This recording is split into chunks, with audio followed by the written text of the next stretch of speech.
Once the world's biggest terror threat, now a haunting quandary. Je sais que la France a peur des enfants, mais les enfants sont pas dangereux. The so-called Islamic State spread hatred and unimaginable horror. Now what is left of it, including children born to members of the terror group, present the West with the hardest question yet. What to do with them?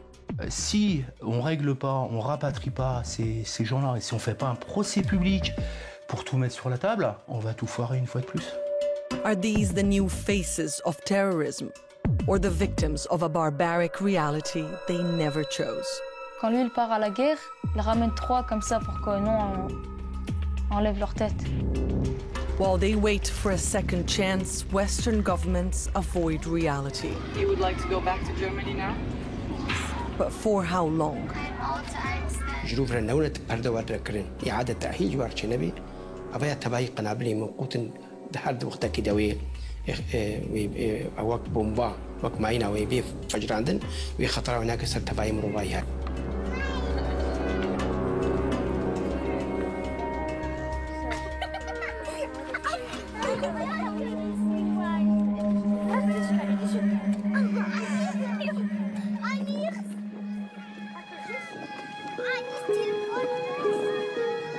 According to the UN Convention on the Rights of the Child, children have the right to life, to a name, to protection, to healthcare and education. But for a particular group of children now stuck in northeastern Syria, those rights seem like a distant reality. After surviving the horrors of war, just staying alive is an everyday battle. These are the children born to one of the most brutal terrorist organizations the world has ever seen. They are what is left of the so-called Islamic State, albeit unintentionally. كم كان عمرك عندما أتيت إلى دباغوس؟ دباغوس؟ نعم. كم 9. هلا عمرك 9 هلا. عندما كنت صغيرا. على مجال دباغوس؟ نعم. على الدولة؟ نعم. 4. He was 4 years old. He doesn't remember anything from it. Since the fall of Baghouz, ISIS's reign is over, reduced to an empire of wreckage and dust. Muath doesn't claim victory. Nobody here does. They may not understand the rules of the game they were forced to play, but the children know they have lost.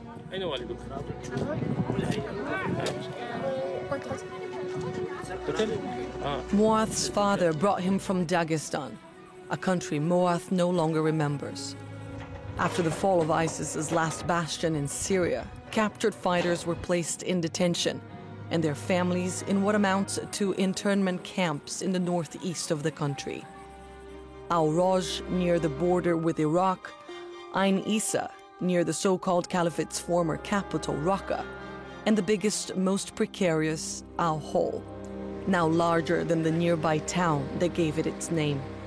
Here, aid workers were told to prepare for an influx of 10,000 people. Over 60,000 flooded to the area. They include internally displaced Syrians and Iraqi refugees, and others. According to Kurdish officials, the camp of Al-Hol holds some 11,000 foreigners with perceived or actual associations with ISIS. Among them, there are over 7,000 children under the age of 12. Nobody here, including camp officials and aid workers, is sure of the children's identities or where exactly they're from. Some are either too young or too traumatized to remember. Others don't speak any language understood by local staff. They also don't know what kind of atrocities these children have been exposed to. The only thing everybody here is certain of is that their most basic needs are not being met and that they face serious risks. They are at risk of abuse, they are at risk of exploitation. There is a lot of risks like harassment, sexual exploitation. They could be child marriage, which is spreading very widely in the camp. It could be child labor. There is a lot of risks. There's also risk of disease, of definitely falling into septic facilities. It's very easy to get sick. There is no very proper health services. It's very complicated situation in the camp. There is thousands of people where there's few clinics with a very limited services. The People's Hospital of Hasaka is where emergency cases from Al Hol are brought for treatment. Sohaib has just undergone surgery, but still needs reconstructive procedures for serious burns that cover his body. A fire in Sohaib's tent killed his mother and 2 brothers and nearly cost him his life. Now the 8-year-old who says he's from Morocco is alone and in shock.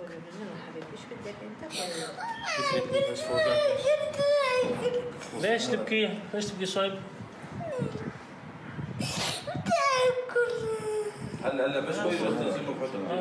What caused the fire on Sohaib's tent will most likely not be investigated. But camp officials report that torched tents are a recurring form of punishment inflicted on those perceived as not following the laws of radical Islam in Al Hol. Managing authorities say the rules of ISIS's caliphate live on here. هي خطورتها هون هي مشاكلي هون هين براستي قال لك حالات عند مخيم دتشيبون أضيع دليلك هين مشاكلي هون هنا تنظري الكامبين دولتها داعش عسكريا انتهاب واللي هين فكريا هي موجوده بناف قال لك ناف قال لك جماره مخيم ده. Who gave this to you? مين أعطاك هاي؟ مين أعطاك هاي؟ أنا سويتها. The issue of how radical these people are has prevented many governments from taking back their citizens over fears they will pose a significant security risk.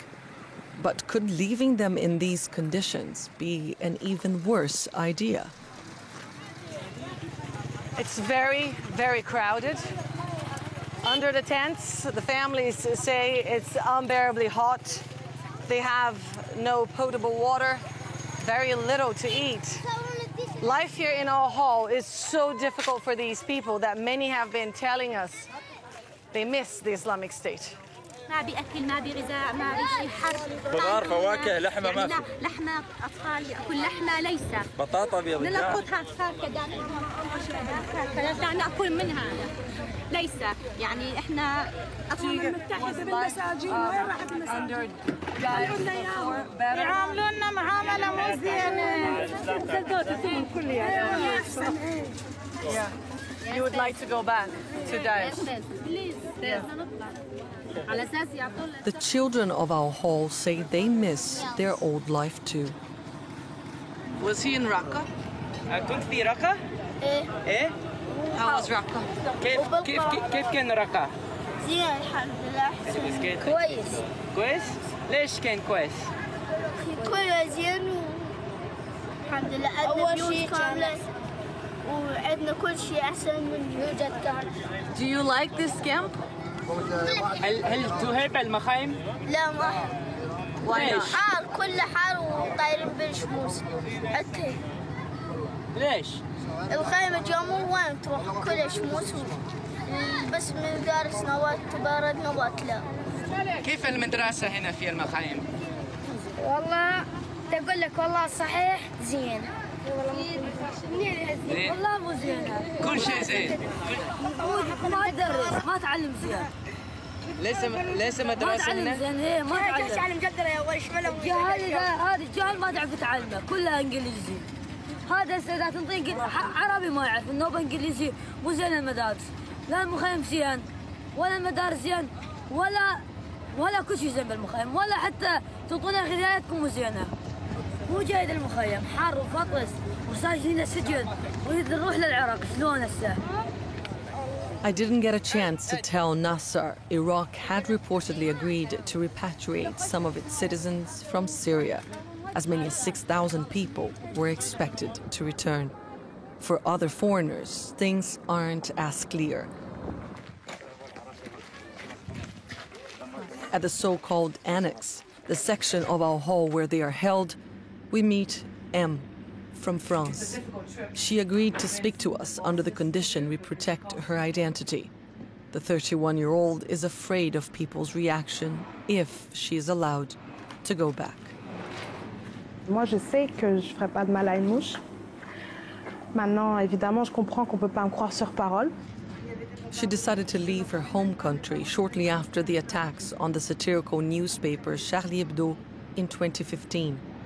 Instead of opening her eyes to what the Islamic State was capable of, she says the attacks showed her a darker side of France. Et après, tout a changé.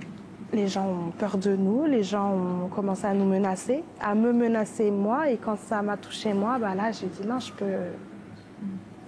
j'y arrive plus, je peux pas, je choisis un endroit qui m'appelle en fait, viens, nous on te prend comme tu es, tu veux cet islam que nous on appelle, viens avec nous. Et qu'est-ce que tu espères là maintenant? Parce que effectivement la France n'est pas en train de te dire viens, on te prend comme voilà. Tu veux. Au contraire. Tu comprends la peur des gens actuellement? Tu comprends qu'ils puissent avoir peur de toi parce qu'ils savent pas trop? Oui, je comprends, mais moi aussi j'ai peur d'eux. J'ai peur. J'ai peur pour ma sécurité, pour la sécurité de mon fils. Et je crois que pour le coup, ils sont plus en force que moi. Moi, je suis toute seule, eux, ils sont des milliers. Donc, ils ont peur comme j'ai peur. Back in France, her father is also afraid, which is why we won't disclose his identity. He's afraid and angry. J'apprends un sentiment qui était loin de moi, mais très loin de moi. J'apprends la haine. Je les hais. Ces gens-là, nos gouvernements, je les hais. Voilà. On n'a pas le droit de laisser souffrir des enfants. On n'a pas le droit. The children he refers to include his grandchild, a 6-month-old baby who's stuck in a hole in what he describes as deplorable conditions. Les enfants qui boivent de l'eau croupie, les trucs qu'ils ont tous la diarrhée, etc., etc., etc. Ils vivent sous 50 degrés. Là, actuellement, on se plaint de la canicule parce qu'il fait 40 degrés en France. Là-bas, ils sont avec des mômes, avec de l'eau rationnée, qui est dégueulasse, qui est etc., tout ce qu'on veut. Il fait 50 degrés. Et on dit rien, et on fait rien. C'est normal. Bon, il faut arrêter. M's father doesn't think she's innocent, but what exactly she is guilty of and what led her to join ISIS are questions that remain unanswered.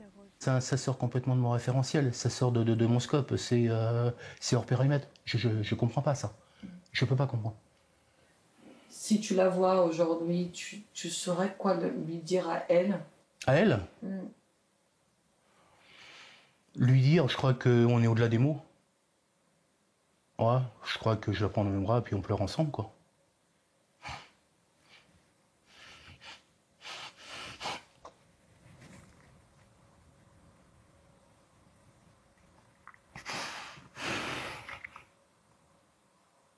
Je sais pas.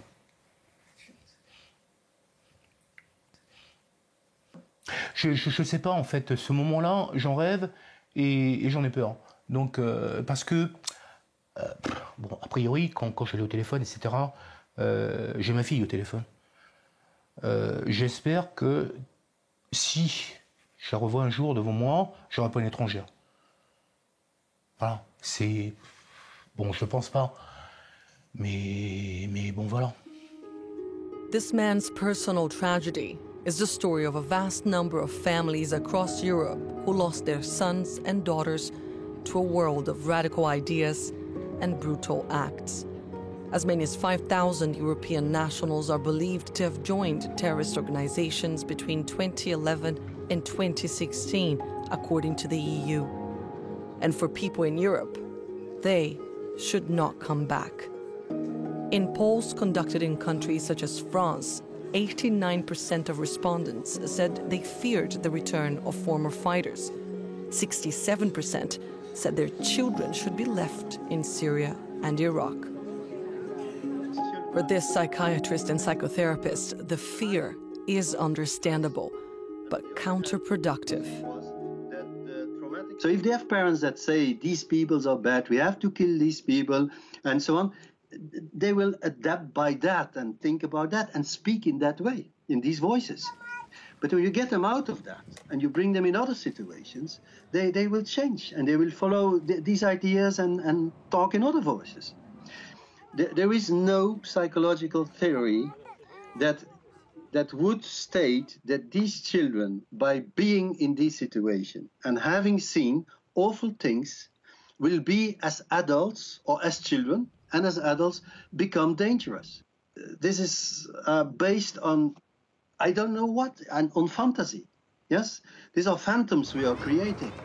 Professor Gerrit Lutz led a team of experts to northeastern Syria to evaluate the 51 Belgian children stuck in Al-Hol, Al-Roj and Ain Issa. He says he didn't meet dangerous children. He met children. We met children who have been trained, Belgian children, and who were in the fights of ISIS. So I have seen awful things. We have seen how their mothers, their parents were killed. Yeah? So they are back in Belgium now. But they are doing fine. Because, and that's our experience with child soldiers in different countries like Colombia, Uganda, Congo, yes? All these children have been involved in very awful situations and events. So these children, it's not because you have been involved in that you become dangerous. But experts' opinions haven't been enough to change the perception people have of these children. As weeks become months, their reality is reduced to a plot of desert, surrounded by barbed wire fences and armed guards. A picture many would rather not see. Il ne faut pas se fermer les yeux ni se boucher les oreilles. On existe, on est là, et ils ne pourront pas nous effacer. Même si ça les dérange, on existe, on est là. Donc il faut prendre une décision. Quelle qu'elle soit, il faut prendre une décision. Si vous décidez qu'on encourt notre peine ici, il faut le dire et qu'on ait une peine. Là, on n'a pas de peine. Et ça, je ne pense pas que ce soit légal dans les lois internationales. Dans les lois françaises, quelle loi s'applique à nous? After the fog of war, the issue of justice is crucial to building peace. But prosecuting ISIS fighters won't be easy, especially foreigners. At its height, Daesh ruled territory the size of Great Britain and controlled large parts of Iraq and Syria. Over 20,000 foreigners from virtually every country around the world traveled here to fight in the name of the so-called caliphate. Now, many of those fighters are dead. Among those who survived, thousands are in Kurdish prisons all over this area. To address the challenges of investigating and trying ISIS suspects, authorities in the self-administered Kurdish region of Rojava developed their own justice system. Their goal, to establish the truth. لدينا خيارات يعني طالبنا بمحكمة دولية طالبنا وكانت هي رغبتنا الأساسية ولكن قلنا إذا في حال عدم يعني الاتفاق على محكمة دولية كان لنا خيار إنشاء محاكم مشتركة مع التحالف الدولي وقلنا حتى في حال لم يتحقق هذا الخيار أيضا. In improvised courtrooms like this one, 7,000 Syrian men have already been sentenced. Over 6,000 more await trial. When asked if foreigners could be tried here as well, the judge answered that he didn't see why not. The new local judicial codes, he says, are in accordance with international human rights standards. Abdul Karim Omar is the top Kurdish official negotiating the fate of foreign ISIS fighters with their countries of origin.